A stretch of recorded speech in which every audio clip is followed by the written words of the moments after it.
What's good, everybody? Thank you for coming back to my YouTube channel. If you have not already, please subscribe and hit the bell notification so you guys are notified when I upload a new video. As you can tell by the title, I'm going to be talking about my first pregnancy and the crazy shit that went down towards the end. I recently had posted up on my Instagram on my story about like pictures of my pregnancy and my videos, and I stopped towards the end about me having like really bad pain in my bladder. So I am now going to post my Insta story so you guys are all caught up on what I'm talking about, and then from there we're going to talk about what happened after.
Office, and when you go into the office, like, you have to say your name or whatever, and they'll have you sit, but they saw that I was in so much pain that I couldn't even sit, that they just like brought me into the room. They examined me. They didn't see anything wrong. The baby's fine, thank God. They see that I'm in major pain.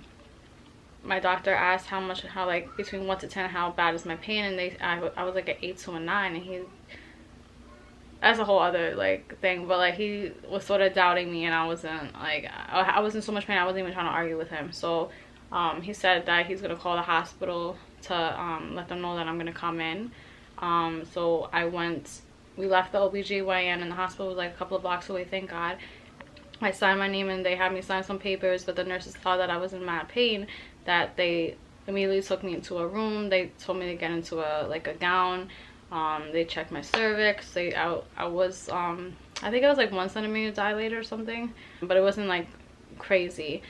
And they had me pee in a cup, and they said that I had like a really bad UTI / like urinary tract infection.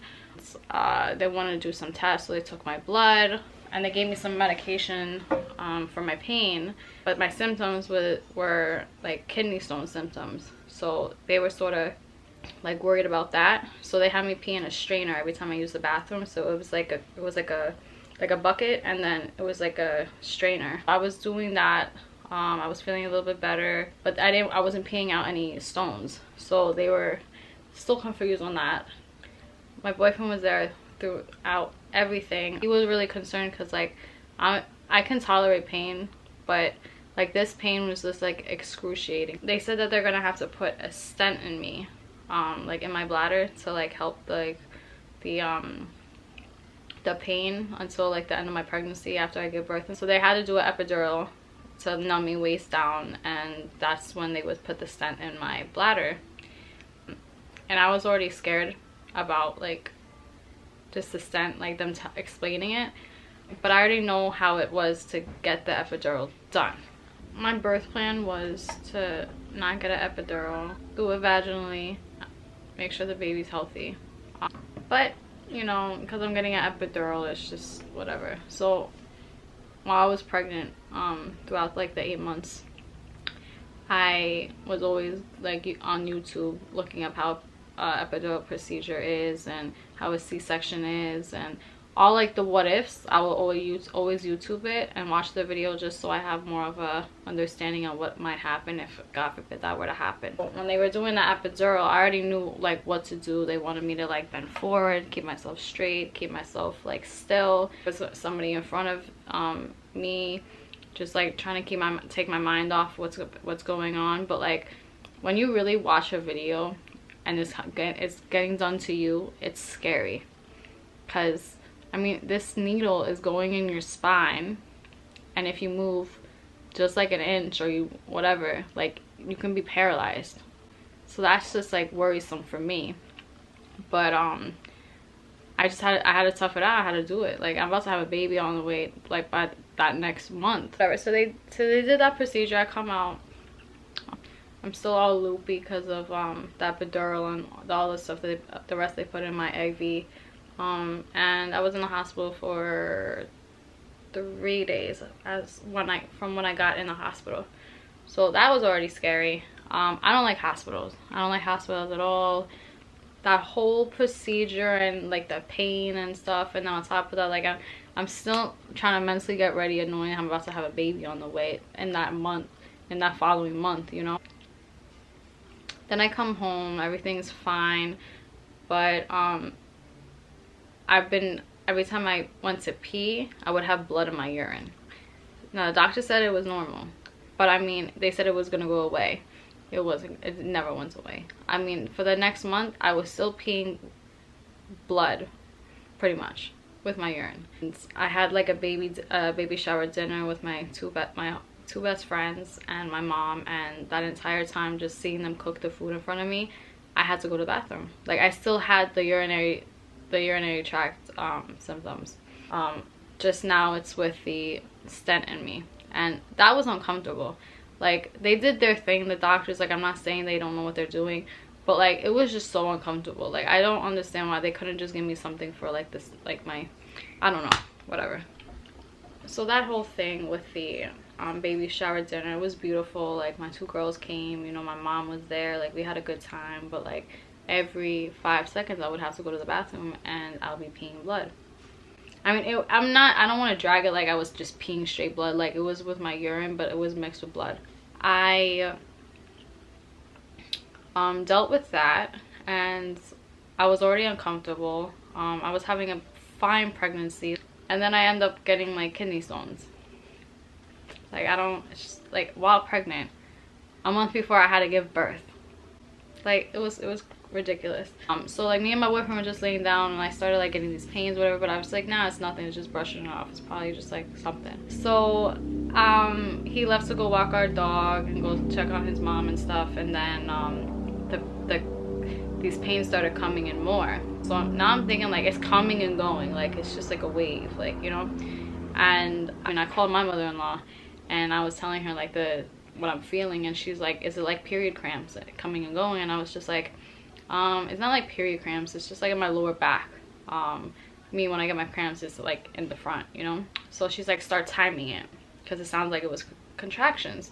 I started timing it, and it was like 10 something then, and then it's coming and going, and it's getting uncomfortable. So that's when I called my doctor, and then the doctor that I was previously going to see, he went on vacation, so he had like a backup doctor who I absolutely love. She's amazing. I'm not gonna say her name because it's too private, but like she's amazing. Like she did her thing, like making sure I was good, you know. She knew my birth plan, but we'll get to that part later. Mind you, my bag's not even packed. The following morning I was supposed to go in and get induced because I was already past my due date. She's like, okay, so how long are there contractions? And I didn't know if from when it starts and then when it ends, or when it ends and then when it starts again. She said that to go to the hospital, because the time that I was saying, she was like, it's too close. Mind you, my bag's not packed, I'm not even ready. I was planning on going to sleep right after my boyfriend left. So now he's aware, so I call him, and like he's good with handling stuff, but like I feel like it wasn't he was not nervous, he was like, oh shit, like I'm about to have my kid, like I'm about to have my daughter, you know. I started packing, I took a shower, I woke my mom up. Now I'm crying because I'm like, oh, today is the last day of me not having kids, like, you know, like now for the rest of my life I'm gonna have a kid. Like my life is changing completely, like all these emotions going through me. I get ready, we meet my boyfriend and his mom downstairs, and then we take a cab to the hospital. Get to the hospital, and they check my cervix, and they said that I was like 2 or 3 centimeters. So they said that it's that I can go back home until the contractions get worse, and they'll come in the morning or something like that, because that following morning I was supposed to get induced. So They said we can give you something for the contractions and you come back, or we could just admit you right now. And I was like, just to save the trip, just admit me now. So they gave me the gown and we went into the room.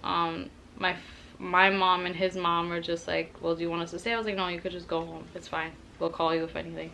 But I'm nervous, like I don't like hospitals, my boyfriend doesn't like hospitals. Like next day came, had breakfast, had a regular day, but I was in the hospital not doing anything. And then I'm still dilating very slow and my water still didn't break. I remember that following morning that following day I was supposed to get induced. So during that day around like lunchtime, I will say maybe like 2 o'clock, like 1 to 2 o'clock, they said they were gonna give me something to induce to break my water, but they wanted to give me like this big bouncy ball.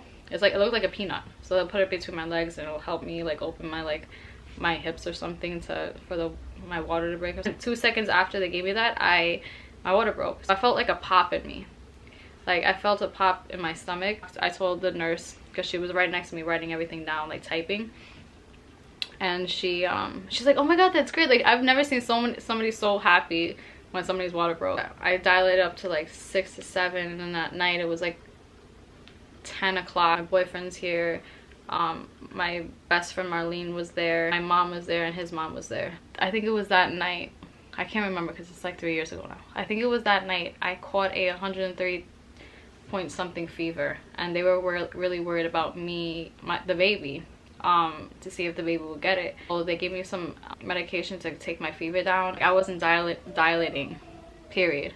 So I was stuck at 9 centimeters. My doctor came in saying like, listen Holly, you know, we've been trying to get you to 10 centimeters, but it's getting past due, and because you caught a fever and stuff, and I know you want, like, I know your birth plan, but like we might really need to do a C-section, emergency C-section.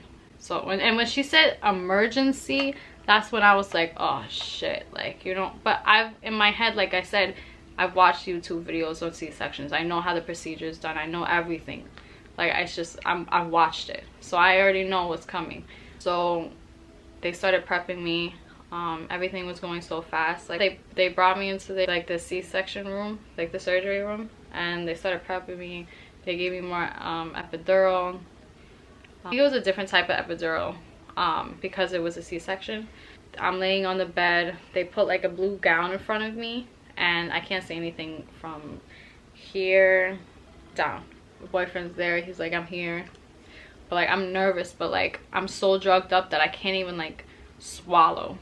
And I can't even speak. Like I have like dry mouth. Doctor was telling me exactly what was going on and what if I feel a pinch or I feel like tightness or something. As long as she is telling me what to expect, that's all that mattered. My doctor was saying, she's like, you're gonna feel a lot of tugging right now. So I felt the tugging, but I was not in pain, thank God. I told my boyfriend, I looked up at him and I was just like, look over the curtain.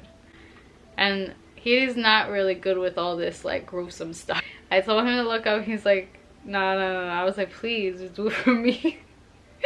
So he's nervous now. So he stands up and like he sat back down. He looked like a ghost, like he's seen a ghost. Like I'm like, what did you see? And he couldn't even really say anything.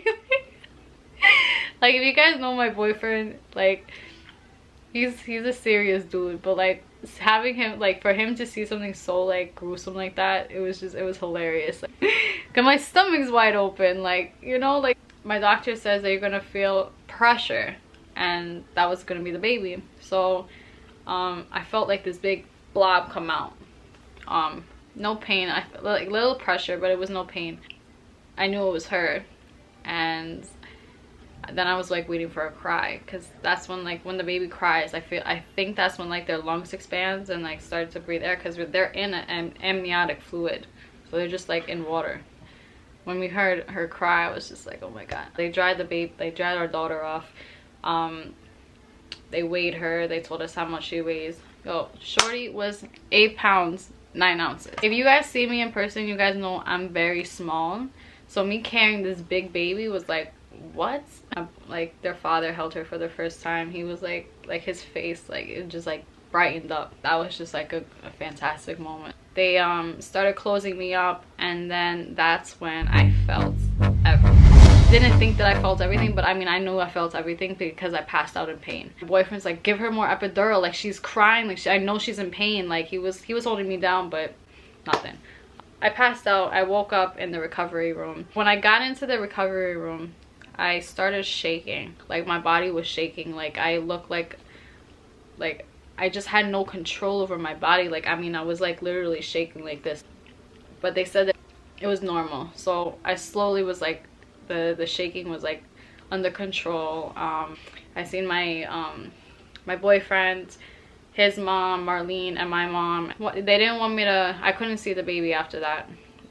That's the only thing that sucked, because I wanted to hold my baby, you know, but I had the C-section. So they brought me into the room. They gave me something to eat, and then the nurses came in to check on me. They wanted me to pump a little bit so they could feed the baby. When a baby's born, it's feeding on demand, so it's like every 2 to 3 hours. So, and their stomach is like very, very small. Before the actual milk, I think it's called cholesterol.